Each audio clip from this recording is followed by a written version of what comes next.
Hey guys, welcome back to another episode of Mental Garage. So, as you guys know, if you've been following the channel along, I've always wanted to purchase a VF Valiant. This one here popped up for sale in Adelaide a couple of days ago, and went down on the day that it came up for sale and purchased the car.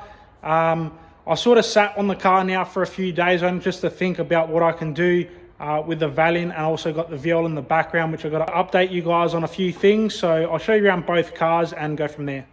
So the Valiant's 1969 VF Valiant. It's just a base model. Ideally, my dream VF Valiant is a 770, which are the luxury packs, which have some more chrome and stuff on them. Interior is different. They've got disc brake front end.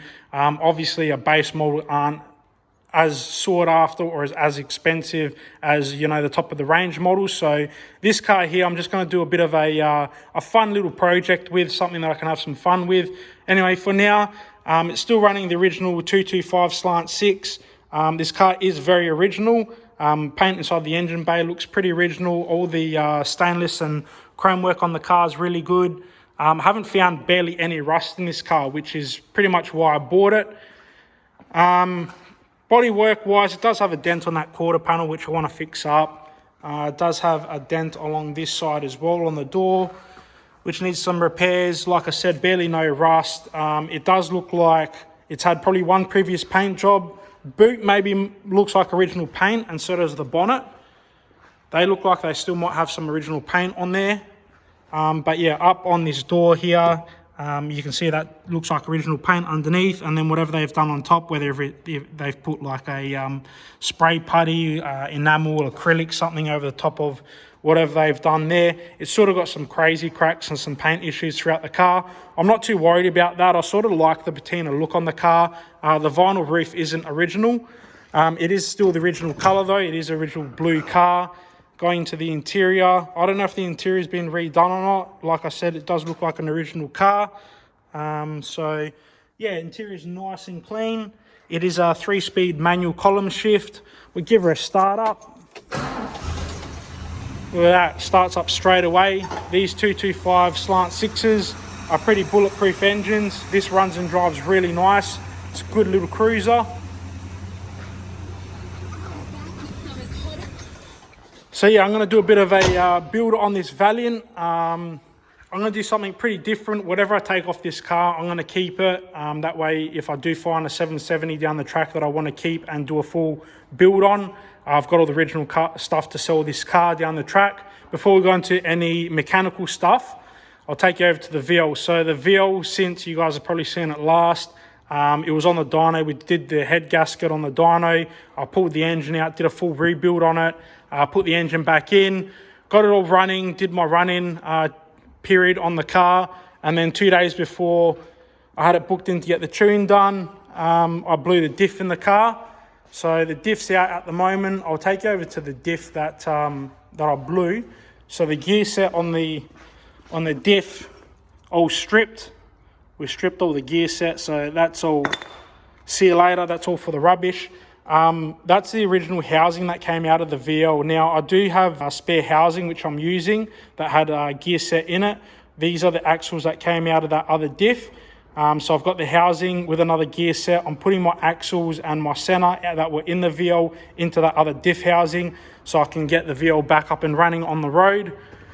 I was sort of thinking either to put a 9-inch diff in the car, but then it's sort of like I have to do a 9-inch, then I have to upgrade the transmission to run the power that the car is running. It doesn't make a whole heap of power. It makes about 440 kilowatts with like 1100 newton meters of torque. It's probably like 600 horsepower at the rear tires.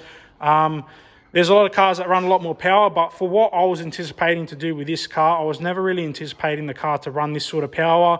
And I've just run into issues after issues with this car. So I'm sort of thinking about turning this car back down into more of a street car, something that's going to be reliable. So what I've been thinking about doing is I've got a spare RB30 engine over here. So this engine here, I'm going to strip it down. The block, I'm going to do just a pretty simple bottom end setup on that engine block. And then all the turbo stuff, head, inlet manifold and all that sort of stuff, I'm going to put onto that block when I build it. Now, the bottom end out of this car has all the goodies in it. So I'm thinking about maybe like a 25 or a 26 twin cam head and putting that into the Valiant. So I'm thinking about 9-inch diff, turbo 400, or a 2-speed power glide with the RB30 with a twin cam head, put a roll cage in it, and leave the patina look, turn this into a bit of a sleeper street machine build, something that I can have some fun with. Like I said, if I ever want to sell this car down the track, I can pull everything out. 9-inch transmission, all that can go into the other car that I buy, maybe the RB30 engine with a twin cam head. I can sell that, put a nice naturally aspirated Mopar in it, and I can keep that as a nice original 770 street car. So that's my plans with these cars. Obviously, the reason why I don't want to do too much on the VL is because the VL does have a lot of sentimental value to me. It was my grandfather's car. I don't want to go putting roll cages and stuff in it. Like I said, I would prefer this to be more of a street car, turn it down a little bit, have something that's going to be reliable that I can turn key and drive. This here being a base model Valiant, I can muck around with it a little bit, not chop and change too much on it. That way, if I do want to sell it, I can put the original stuff back in it and sell the car. So that's a plan with the VL and the Valiant. Now, I still do have the Turbo Falcon drift car. This was a car that I built, just have a bit of fun with. Obviously to go drifting, have some fun. And, I never really anticipated on keeping this for a very long time. I just wanted to have my fun with it. And this is going to be a car that I'm going to sell down the track.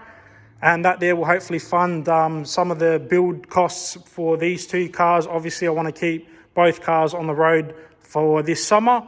I can obviously start ordering, a diff, a transmission, build that bottom end. And then during winter, I can pull both engines out, do the swap over, do what I got to do during winter.